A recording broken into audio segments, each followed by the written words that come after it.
Hello students, a very good morning to all of you and I hope all of you are start your revision work. आप सभी ने अपना revision work start कर दिया होगा because आपको UT की डेट शीट है वो मिल चुकी है एंड उसके अकॉर्डिंग आप पढ़ाई कर रहे होंगे. Okay students, in our SS class today we will discuss the NCERT question of economics. Economics का first chapter that is the syllabus of our UT. So the story of village Palampur, we discuss the NCERT question of this chapter. Okay, so first question is modern farming method require more inputs which are manufactured in industry. Do you agree? So सबसे पहले modern farming method. Modern farming method क्या होता है?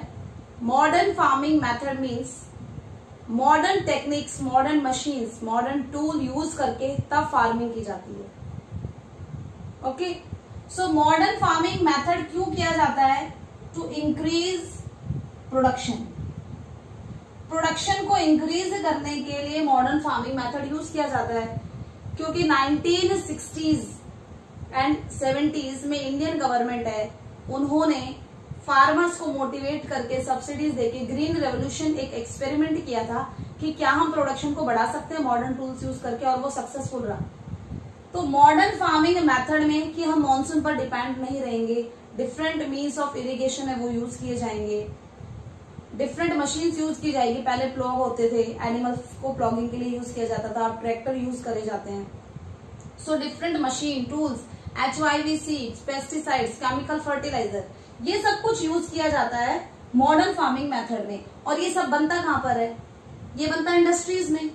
तो question यही पूछ रहे हैं कि मॉडर्न फार्मिंग मेथड के लिए जो इनपुट्स चाहिए हमें वो इंडस्ट्रीज में बनते हैं. क्या आप उस चीज से एग्री करते हैं? यस, ऑब्वियसली करते हैं उससे, बिकॉज इनपुट्स में आप लिख सकते हैं HYV high yield variety seeds, HYV seeds, fertilisers,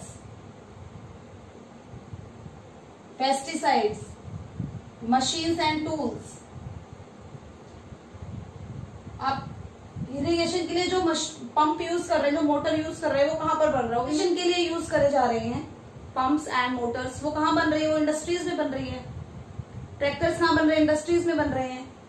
chemical fertilisers, pesticides, HYV seed सब इंडस्ट्रीज में बन रहे हैं, मैन्युफैक्चरिंग इंडस्ट्री में. तो हम कह सकते हैं कि मॉडर्न फार्मिंग मेथड के लिए हमें ये सारी चीजें की रिक्वायरमेंट है, और ये सारी चीजें कहां मैन्युफैक्चरिंग हो रही है? इंडस्ट्रीज में. Okay. Second, how did the spread of electricity help farmer in Palampur?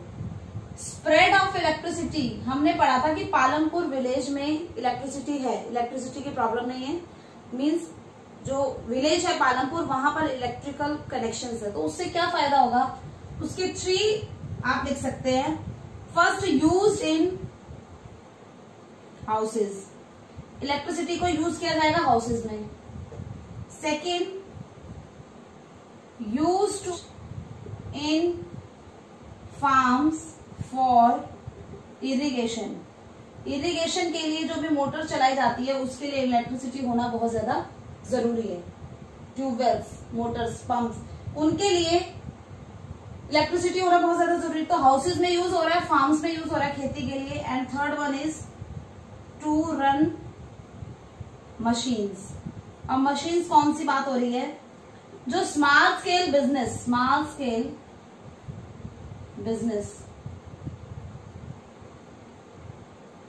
जो मशीन्स के थ्रू एक स्मॉल लेवल पर जो बिजनेस कर रहे हैं लोग, तो उनको वहां पर मशीन्स चलाने के लिए इलेक्ट्रिसिटी की जरूरत है. तो 3 एक्टिविटी यहां पर हो रही है. एक तो हाउस होल्ड के लिए यूज हो रहा है, दूसरा फार्मिंग के लिए यूज हो रही है इलेक्ट्रिसिटी, इरिगेशन के लिए, and third one is small scale industry में मशीन रन करने के लिए इलेक्ट्रिसिटी का यूज किया जा रहा है. Okay. Next question is it important to increase the area under irrigation? Why? Area under irrigation means यहां पर हम खेतों की बात कर रहे हैं क्योंकि इरिगेट किसे किया जाता है? खेतों को किया जाता है. इरिगेशन एरिया को बढ़ा सकते हैं. क्या ये जरूरी है? यस, ये बहुत ज्यादा जरूरी है कि हम एरिया अंडर इरिगेशन को एक्सपैंड करें, क्योंकि अगर हमने एरिया अंडर इरिगेशन एक्सपैंड करा तो प्रोडक्शन ज्यादा होगा. ओके, जो प्रोडक्शन मिल रहा है हमें खेत से वो ज्यादा होगा अगर हम इरिगेशन यूज करेंगे. इंडिया की 60% पॉपुलेशन, 2/3 पॉपुलेशन हमने पढ़ा था कि एग्रीकल्चर पर डिपेंड है।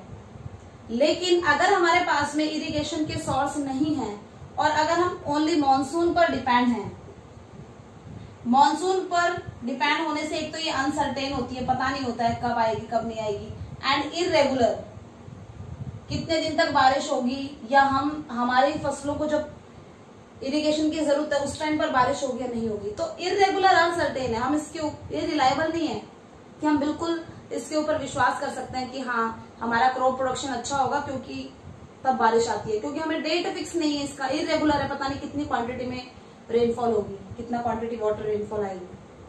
ओके, तो एरिया अंडर इरिगेशन को अगर हम बढ़ा रहे हैं तो हमारा क्या होगा, to increase production.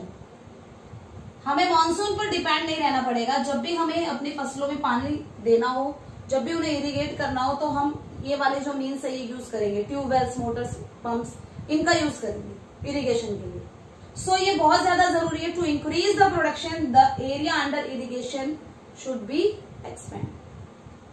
Okay, next यहाँ पर वाई पूछा है, तो वाई इसीलिए पूछा है क्योंकि हमने यहाँ पर बताना है कि इररेगुलर एंड अनसर्टेन है, तो हम इस पर डिपेंड नहीं रह सकते हैं, इसीलिए इरिगेशन के जो सोर्सेज हैं उनको इंक्रीज करना बहुत ज्यादा जरूरी है। Okay, next, construct a table on the distribution of land and 450 families of Palampur.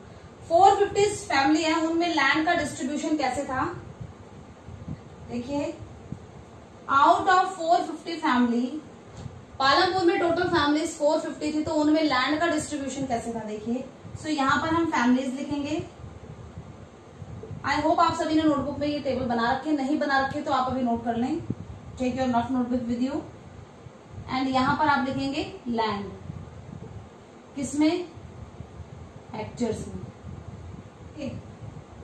So the number of family 150 families, 0 hectare land, means आप यहाँ पर 0 हेक्टेयर लैंड भी लिख सकते हैं या आप लैंडलेस भी लिख सकते हैं इनको, इनके पास में जमीन नहीं है। नेक्स्ट इज 240 फैमिलीज, इनके पास में लेस देन 2 हेक्टेयर।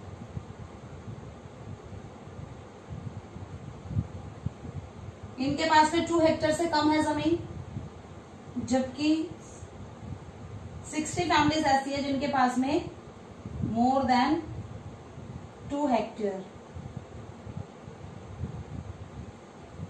सो ये लैंडलेस लेबर्स हैं, इनके पास में अपनी जमीन नहीं है लेकिन दूसरों के खेतों पर काम करते हैं। इनके पास में 240 ऐसी फैमिलीज है जिनके पास में जमीन है लेकिन वो स्मॉल साइज की है, जबकि 60 फैमिलीज ऐसी है जिनके पास में 2 हेक्टेयर से ज्यादा जमीन। Question is, why are the wages for farm laborers in Palampur less than minimum wages?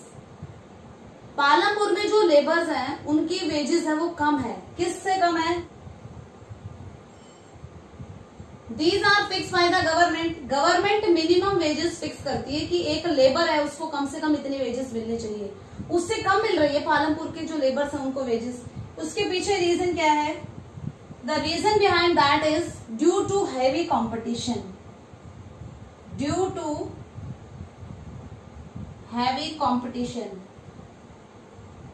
अब हैवी कंपटीशन कैसे कि वर्क तो कम है लेकिन उसको करने वाले वर्कर्स ज्यादा हैं। जब ऐसा होता है कि वर्क कम है एंड वर्कर ज्यादा है, मींस सप्लाई ज्यादा है, डिमांड कम है उसकी, तो वहां पर ऑटोमेटिकली वेजेस कम हो जाते हैं। सपोज गवर्नमेंट ने 115 रुपीज पर डे फिक्स कर रखी है लेबर की वेजेस, तो फार्म लेबर जो हैं, सो पालमपुर के जो लेबर्स हैं उनको 70 to 80 रुपीज मिल रही है वेजेस। रीजन बिहाइंड दैट कि वहां पर लेबर्स हैं वो उनमें हैवी कंपटीशन है, वो बहुत ज्यादा है, तो वो आसानी से कम वेजेस पर भी काम करने को तैयार हो जाते हैं। एक एग्जांपल के साथ में देखते हैं। सपोज आप जिस सोसाइटी में रहते हैं वहां पर हॉस्पिटल्स हैं और वहां पर 6 और 7 हॉस्पिटल्स हैं। अब कंपटीशन बढ़ गया है तो पेशेंट वहां पर जाएगा जहां पर फीस कम लेंगे, जहां पर कंसल्टेंट फीस कम होगी सो वहां पर पेशेंट जाएंगे। सो हॉस्पिटल वाले क्या करेंगे कि अपनी जो चार्जेस है, जो उनकी फीस है, उसको कम कर देंगे क्योंकि कंपटीशन ज्यादा है।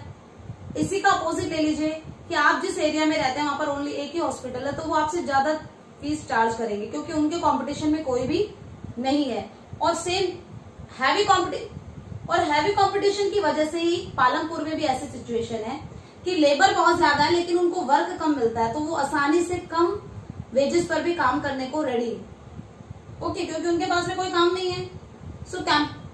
सो कंपटीशन बढ़ी है इसलिए उनकी वेजेस कम हो गई है। ओके, सो स्टूडेंट्स, ये 5 क्वेश्चंस आज आप लर्न करेंगे एंड इनको लर्न करके आप रफ नोटबुक में लिखेंगे। This is your homework for today. Okay, so honestly learn these questions and right in your rough notebook. So 5 questions are enough for today. Okay, and the further questions we will discuss tomorrow. बेटा ये जो chapter है इसको नाम है इसका the story of village Palampur, और हमें ये चैप्टर एक्सप्लेन भी स्टोरी की तरह करा हुआ है कि इतनी फैमिली रहती है, ये जो मीन्स ऑफ ट्रांसपोर्ट है यहाँ पर यूज होते हैं, और डिफरेंट फार्मर्स की भी स्टोरी बता रखी है कि कौन से farmers, how the small farmers get the money for production, कि कल्टीवेशन करने के लिए स्मॉल फार्मर्स है वो कहाँ से अरेंज करते हैं मनी, ये सब कुछ बताया। उसके अलावा हमें क्रॉपिंग सीजन भी बता रखे हैं, रबी, खरीफ एंड जायद। वी विल डिस्कस, हम करेंगे इनको discuss. And modern farming method, green revolution, बहुत सारे कॉन्सेप्ट है समझाए हैं। सो इन कॉन्सेप्ट्स को भी हम डिस्कस करेंगे in our videos. So 5 question for today. Okay, you have any doubt, बेटा किसी भी बच्चे को कोई भी डाउट है, बिना किसी हेजिटेशन के ask me, without any hesitation, without any fear, आप कॉल करके पूछ सकते हैं, अपने डाउट्स क्लियर कर सकते हैं, क्योंकि आपके डाउट्स मुझे तभी पता चलेंगे जब आप बताएंगे खुद से। ठीक है, तो अगर आपको कोई डाउट है किसी भी चैप्टर में, किसी भी क्वेश्चन में, तो आप पूछिए उन्हें। Okay, so best of luck for your studies and ओबे योर पेरेंट्स। Thank you.